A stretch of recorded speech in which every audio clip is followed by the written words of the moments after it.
সকল শিক্ষার্থীকে স্বাগত জানিয়ে শুরু করছি ম্যাথ ক্লাস। আজকে আমি ম্যাথ ক্লাসের নবম শ্রেণীর গণিতের চ্যাপ্টার 8 পেজ নম্বর 209 কোশ্চেন নম্বর 14। চিত্রে একটি অর্ধগোলক ও কোণক ও একটি সিলিন্ডারের মধ্যে ঠিক বসে গেছে, অর্থাৎ বসানো হয়েছে। কোণকের বক্রতলের ক্ষেত্রফল নির্ণয় করো। আমরা শুধুমাত্র কোণকের বক্রতলের ক্ষেত্রফল নির্ণয় করব। দেখো এই কোণকটি প্রথমে এখানে চিত্র অঙ্কন করি। দেখো এই কোণকটি মনে করি এখানে অঙ্কন করা হলো। এর কেন্দ্র হচ্ছে এখানে, কেন্দ্রকে বি মনে করি, এখানে ব্যাসার্ধ আর ব্যাসার্ধ দেওয়া আছে কত, দেখো এখানে 6 সেন্টিমিটার, এখানে আর হচ্ছে 6 সেন্টিমিটার সিএম। উচ্চতা কত দেওয়া আছে, দেখো এখানে কোণকের উচ্চতা আছে 12 সেন্টিমিটার, অর্থাৎ এই হইতে মনে করি এখানে এ, এই বি, এখানে সি, এখানে 90 ডিগ্রি কোণ উৎপন্ন হলো।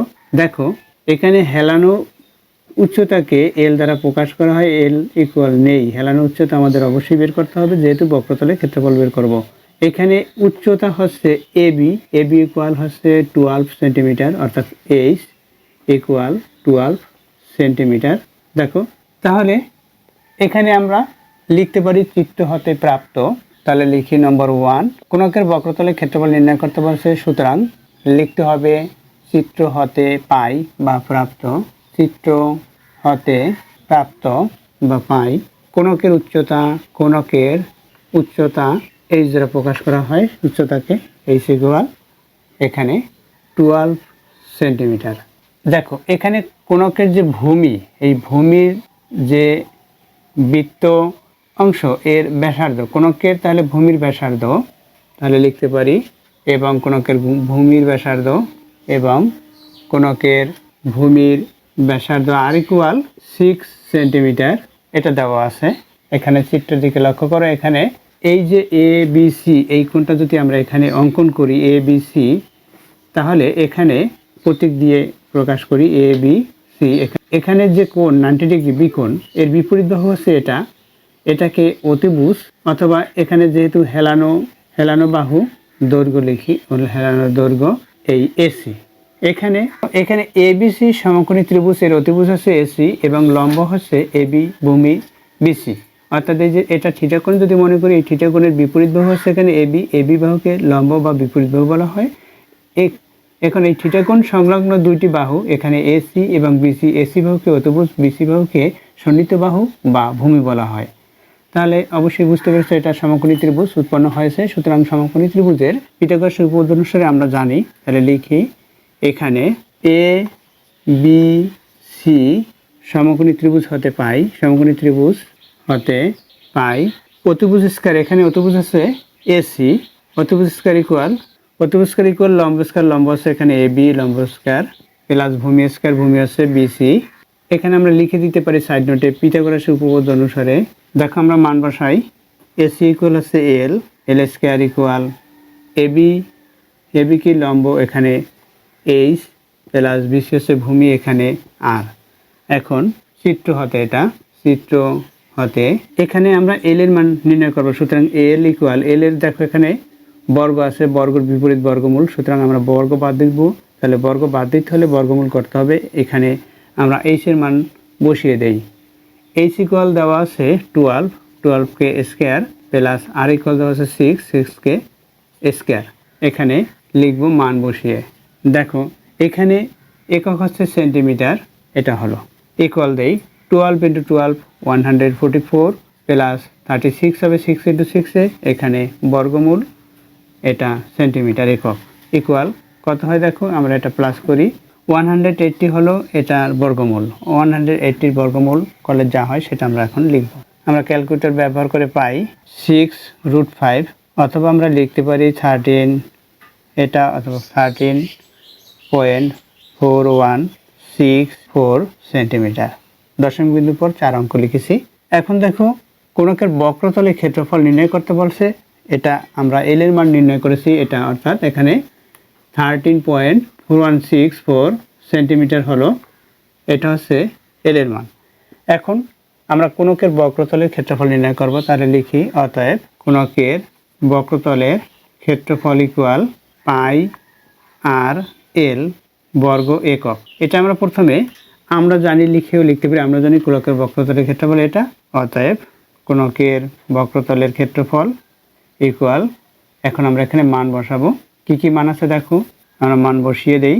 পাইয়ের মান হচ্ছে 3.1416 ইন্টু আর ইকুয়াল আছে 6 সেন্টিমিটার ইন্টু এল ইকুয়াল পেয়েছি এটা 13.4164।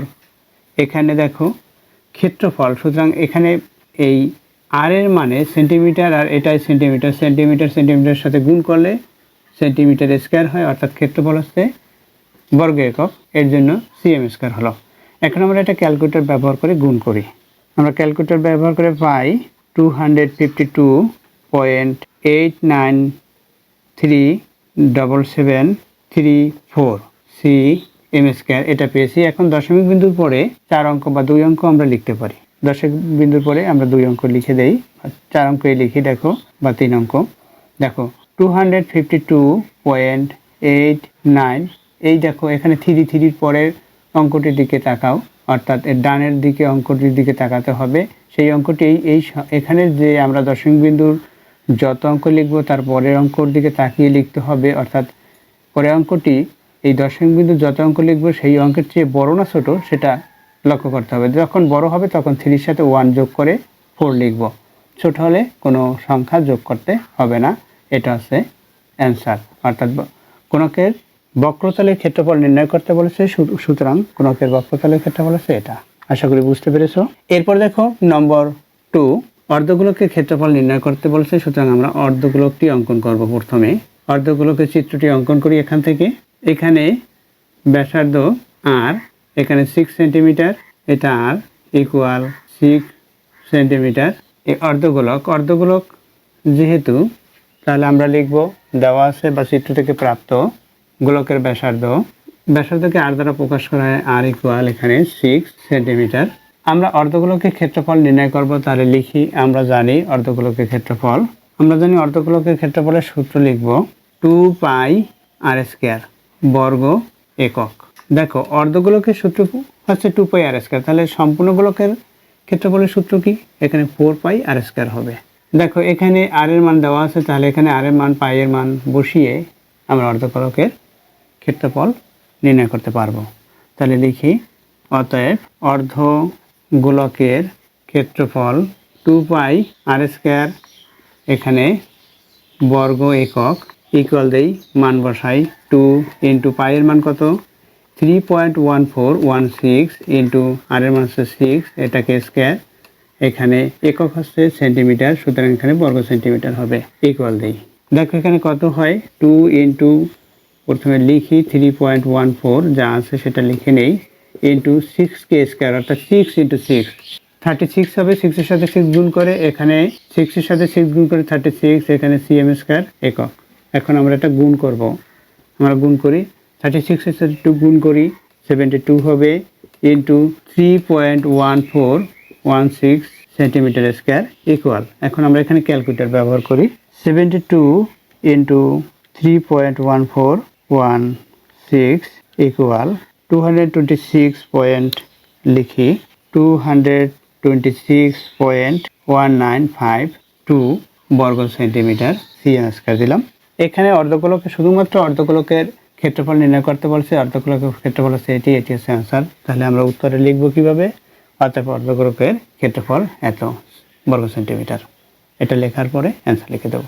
আশা করি বুঝতে পেরেছো। এরপর দেখো নম্বর 3 নম্বরে কি দেওয়া আছে, এখানে সিলিন্ডারের ফাঁকা অংশের আয়তন নির্ণয় করো। আমরা আয়তন নির্ণয় করব।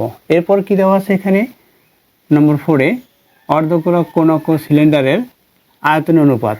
তাহলে এটাই আয়তন নির্ণয় করতে বলছে, এটাও আয়তন অনুপাত, সুতরাং এই নম্বর 4-এর প্রথমে অর্ধগোলক, তারপর কোণক, তারপর সিলিন্ডার, এভাবে আমরা নির্ণয় করব। অর্ধগোলক, কোণক, তারপর সিলিন্ডার, এভাবে পৃথকভাবে প্রত্যেকটির আয়তন নির্ণয় করব। অর্থাৎ 4 নম্বর অনুসারে আমরা লিখব, এখানে নম্বর 3-এ সিলিন্ডারের ফাঁকা অংশের আয়তন নির্ণয় করতে বলেছে, তাহলে আমরা লিখতে পারি। দেখো নম্বর 3, সিলিন্ডারের ফাঁকা অংশের আয়তন নির্ণয় করো।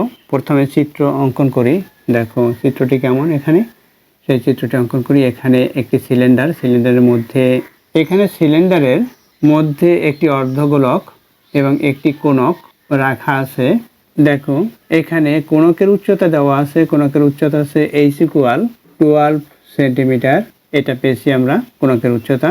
এরপর এখানে ব্যাসার্ধ, কোণকের ব্যাসার্ধ অথবা অর্ধগোলকের ব্যাসার্ধ, যে ভূমির ব্যাসার্ধ অর্থাৎ এই যে ভূমি থাকে কোণকের, এটার ব্যাসার্ধ দেওয়া আছে r ইকুয়াল 6 সেন্টিমিটার। এখানে r ইকুয়াল 6 সেন্টিমিটার এটা দেওয়া আছে। এখানে অর্ধগোলকের ব্যাসার্ধ একই। তাহলে চিত্রটি প্রথমে অঙ্কন করলাম। এরপর কি চিত্র থেকে প্রাপ্ত, তাহলে লিখি চিত্র থেকে প্রাপ্ত কোণকের উচ্চতা। কোণকের উচ্চতা h ইকুয়াল, উচ্চতাকে h দ্বারা প্রকাশ করা হয়, h ইকুয়াল 12 সেন্টিমিটার এবং গোলকের ব্যাসার্ধ বা কোণকের ভূমির ব্যাসার্ধ অথবা গোলকের উচ্চতা, গোলকের ব্যাসার্ধই হচ্ছে গোলকের উচ্চতা, গোলকের উচ্চতাকে h দ্বারা প্রকাশ করি, উচ্চতা বা ব্যাসার্ধ একই কথা। এখানে উচ্চতা বা ব্যাসার্ধ, ব্যাসার্ধকে এখানে r দ্বারা প্রকাশ করে তাই r লিখি, এখানে 6 সেন্টিমিটার। এখন সিলিন্ডারের উচ্চতা কত হবে? সিলিন্ডারের উচ্চতা তাহলে লিখি সিলিন্ডারের উচ্চতা এখানে এবং লিখি এখানে সিলিন্ডারের উচ্চতাকে h/2 দ্বারা প্রকাশ করি। h/2 এখানে যেহেতু h/1 ব্যবহার করেছি সুতরাং এখানে h/2 হবে। h/2 ইকুয়াল সিলিন্ডারের উচ্চতা কি কোণকের উচ্চতা প্লাস গোলকের ব্যাসার্ধ, লিখি কোণকের উচ্চতা প্লাস গোলকের ব্যাসার্ধ বা উচ্চতা, ব্যাসার্ধ লিখি ইকুয়াল দেই কোণকের উচ্চতা কত 12 সেন্টিমিটার প্লাস গোলকের উচ্চতা 6 সেন্টিমিটার, কি হবে আমরা প্লাস করি 18 সেন্টিমিটার। এটা হচ্ছে সিলিন্ডারের উচ্চতা।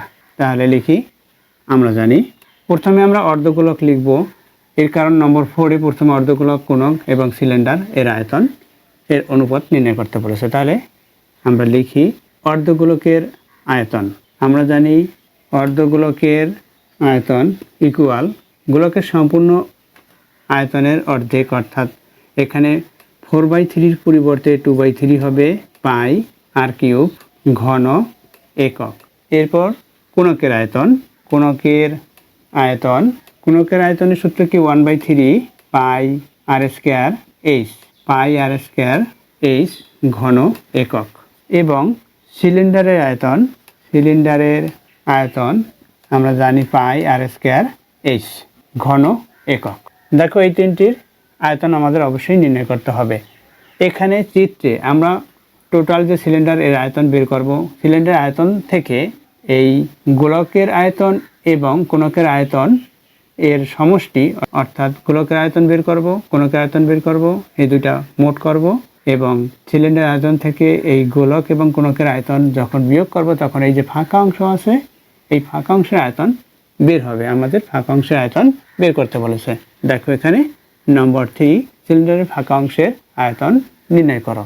তাহলে লিখি অর্ধগোলকের আয়তন, আমরা সূত্রে মান বসিয়ে দেই 2/3 ইন্টু পাই এর মান হচ্ছে 3.1416 ইন্টু আর, আর ইকুয়াল এখানে 6 সেন্টিমিটার, এটাকে কিউব, এখানে একক হচ্ছে সেন্টিমিটার সুতরাং ঘন সেন্টিমিটার হবে অর্থাৎ সিএম কিউব ইকুয়াল দেই। এখানে আমরা ক্যালকুলেটর ব্যবহার করি, দেখো ক্যালকুলেটর ব্যবহার করে পাই 2/3 ইন্টু 3.1416 ইন্টু 6 এর পাওয়ার হচ্ছে কিউব অর্থাৎ 3 ইকুয়াল দেই এইচডি।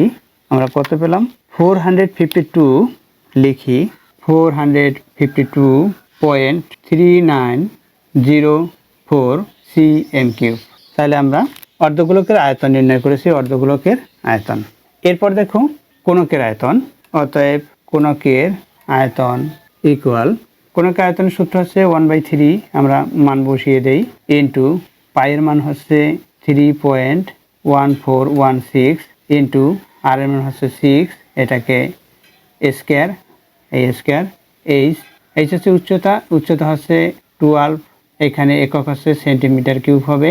দেখো কেন এখানে সেন্টিমিটারকে স্কয়ার পড়বে, এখানে সেন্টিমিটার থাকবে, সেন্টিমিটার স্কয়ার এবং সেন্টিমিটার সেন্টিমিটার কিউব হয় ইকুয়াল দিই। আমরা এখানে ক্যালকুলেটর ব্যবহার করি, প্রথমে বাই, এখানে 1/3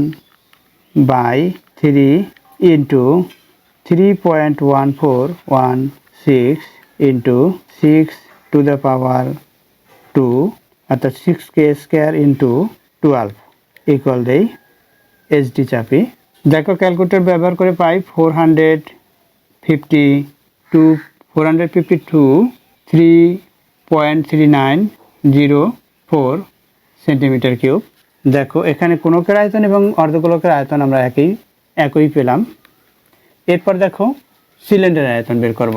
লিখি তাহলে, অতএব সিলিন্ডারের আয়তন ইকুয়াল দেই, আমরা সিলিন্ডার আয়তনের সূত্রে মান বসিয়ে দেই। এখানে পাই এর মান, আর স্কয়ারের মান এবং আর এর মান এবং এইচ এর মান বসা। পাই এর মান হচ্ছে 3.1416 ইন্টু আর এর মান হচ্ছে 6, এটাকে স্কয়ার, ইন্টু এইচ হচ্ছে, এখানে সিলিন্ডারের ক্ষেত্রে এখানে যে সিলিন্ডারের আয়তনের যে সূত্র পাই আর স্কয়ার এইচ, এইচ হচ্ছে উচ্চতা। সিলিন্ডারের উচ্চতা কতটুকু, উচ্চতাকে কি ধরেছিলাম আমরা, উচ্চতাকে h/2 ধরেছিলাম। এখানে h/2 হবে, h/2 এর মান কত, এখানে 18 সেন্টিমিটার। তাহলে লিখি এখানে 18, h এর মান লিখেছি, এখানে h/2 হলো। এখানে একক হচ্ছে সেন্টিমিটার কিউব, ইকুয়াল দেই। এখন আমরা এখানে ক্যালকুলেটর ব্যবহার করব। তাহলে ক্যালকুলেটর ব্যবহার করে পাই 3.1416 ইন্টু 6 এর পাওয়ার হচ্ছে স্কয়ার ইন্টু 18 ইকুয়াল, সিলিন্ডার আয়তন হচ্ছে 2035.75868 সেন্টিমিটার কিউব। এটা হলো সিলিন্ডার আয়তন। দেখো আমাদের ফাঁকা অংশের আয়তন নির্ণয় করতে বলেছে। আমরা এই যে তিনটি অর্থাৎ সিলিন্ডার, কোণক এবং অর্ধগোলকের আয়তন নির্ণয় করেছি। এখন সিলিন্ডার আয়তন থেকে অর্ধগোলক এবং কোণকের আয়তনের সমষ্টি মাইনাস করব। তাহলে ফাঁকা অংশের আয়তন হবে। তাহলে লিখি আমরা, অতএব সিলিন্ডারের ফাঁকা অংশের আয়তন, অতএব সিলিন্ডারের ফাঁকা অংশের আয়তন ইকুয়াল দেই সিলিন্ডারের আয়তন মাইনাস ব্র্যাকেট শুরু করি কোণকের আয়তন প্লাস, প্রথমে লিখেছি এখানে অর্ধগোলকের আয়তন, অর্থাৎ অর্ধগোলকের আয়তন প্লাস কোণকের আয়তন ইকুয়াল দেই। সিলিন্ডার আয়তন কত পেয়েছি, লিখি 2035.75868 মাইনাস অর্ধগোলকের আয়তন কি পেয়েছি 452.3904 প্লাস কোণকের আয়তন কি পেয়েছি এটা, এখানে কোণক এবং অর্ধগোলকের আয়তন সমান, সুতরাং এটা দেখেই লিখে দেই 452.3904। এখানে একক হচ্ছে যেহেতু আয়তন ঘন সেন্টিমিটার অর্থাৎ সিএম কিউব, ইকুয়াল দেই। দেখো আমরা এই দুইটার সমষ্টিকে এটা থেকে বিয়োগ করব। তাহলে আমরা ক্যালকুলেটর ব্যবহার করি। তাহলে দেখো কত হয়, 2035.7568, এরপর হচ্ছে মাইনাস 5 ব্র্যাকেট শুরু করি 452.3904, দুইটা একই, সুতরাং এর সাথে ইন্টু 2 দেই, অথবা প্লাস 452.3904 ব্র্যাকেট শেষ করি, ইকুয়াল দেই। লিখি কত হয়, দেখো 1130.976 সিএম কিউব, অর্থাৎ এটা ফাঁকা অংশের আয়তন পেয়েছি 1130.976 সেন্টিমিটার কিউব, অর্থাৎ ঘন সেন্টিমিটার। এটা হচ্ছে অ্যান্সার। আমাদের ফাঁকা অংশের আয়তন নির্ণয় করতে বলছে, সেটাই হচ্ছে ফাঁকা অংশের আয়তন। এরপর দেখো নম্বর 4, দেখো নম্বর 4, সুতরাং এখানে 4 লিখি। নম্বর 4 আমরা লিখব 3 নং থেকে প্রাপ্ত আয়তন সমূহ, অর্থাৎ অর্ধগোলকের আয়তন, কোণকের আয়তন এবং সিলিন্ডারের আয়তন। লিখি অর্ধগোলকের আয়তন ইকুয়াল 452.3904 সিএম কিউব, ঘন সেন্টিমিটার। কোণকের আয়তন কত পেয়েছি, একই, অর্ধগোলকের আয়তন এবং কোণকের আয়তন একই, সুতরাং লিখে দেই 452.3904 ঘন সেন্টিমিটার। এবং সিলিন্ডারের আয়তন কি পেয়েছি 2035.578 ঘন সেন্টিমিটার। দেখো এখানে অর্ধগোলক, কোণক ও সিলিন্ডারের আয়তনের অনুপাত নির্ণয় করতে বলেছে।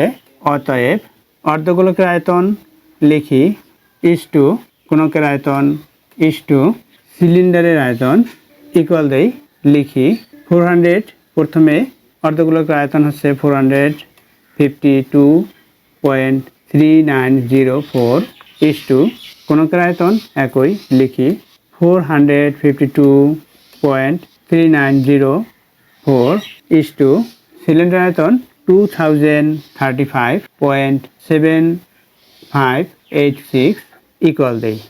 দেখো এখন এই 452.3904 দ্বারা প্রত্যেকটা অনুপাতকে ভাগ করি, তাহলে কি হবে, এখানে 1 হবে 1:2, এখানে কি হবে 1 হবে 1:2, এখানে কি হবে, আমরা ক্যালকুলেটর ব্যবহার করি 2035.7568 ডিভাইডেড বা ডিভিশন 452.3904 ইকুয়াল দেই, এইচডি ব্যবহার করি 4.5, আমরা পেলাম 4.5 পেলাম। অর্থাৎ প্রত্যেকটি অনুপাতকে এই যে সর্বনিম্ন অনুপাত দিয়ে ভাগ করেছি, অর্থাৎ সর্বনিম্ন অনুপাত কত, 452.3904 দ্বারা ভাগ করে এখানে লিখতে পারি, সেটা এত দ্বারা ভাগ করে সাইড নোটে লিখে দেই 452.3904 দ্বারা ভাগ করে, সংক্ষিপ্ত লিখি ভাগ করে, ভাগ করলে আমরা এটা পেয়েছি। এরপর কি হবে, দেখো এখানে এই অনুপাতটি ভগ্নাংশ, সুতরাং এটাকে পূর্ণ সংখ্যায় আমরা পরিণত করব। পূর্ণ সংখ্যা পরিণত করতে হলে 2 দ্বারা গুণ করতে হবে, 2 দ্বারা গুণ করি 2.2 4.5কে 2 দ্বারা গুণ করলে 9 হবে, এখানে লিখি 2 দ্বারা গুণ করে, 2 দ্বারা গুণ করে, দেখো অনুপাত নির্ণয় করতে বলেছে, সুতরাং নির্ণয় অনুপাত এটাই হচ্ছে অ্যান্সার, নির্ণয় অনুপাত আমরা লিখবো। অতএব অর্ধগোলক, কোণক ও সিলিন্ডারের অনুপাত হচ্ছে এটা, এরপর অ্যান্সার লিখবে। আশা করি বুঝতে পেরেছো কিভাবে অঙ্কগুলো করতে হয়, অর্থাৎ সূত্রগুলো ভালোভাবে রপ্ত করলে অঙ্কগুলো সহজে সমাধান করা সম্ভব হবে। এতক্ষণ ম্যাথ ক্লাসের সাথে থাকার জন্য সকলকে ধন্যবাদ জানিয়ে আজকের মতো বিদায় নিচ্ছি।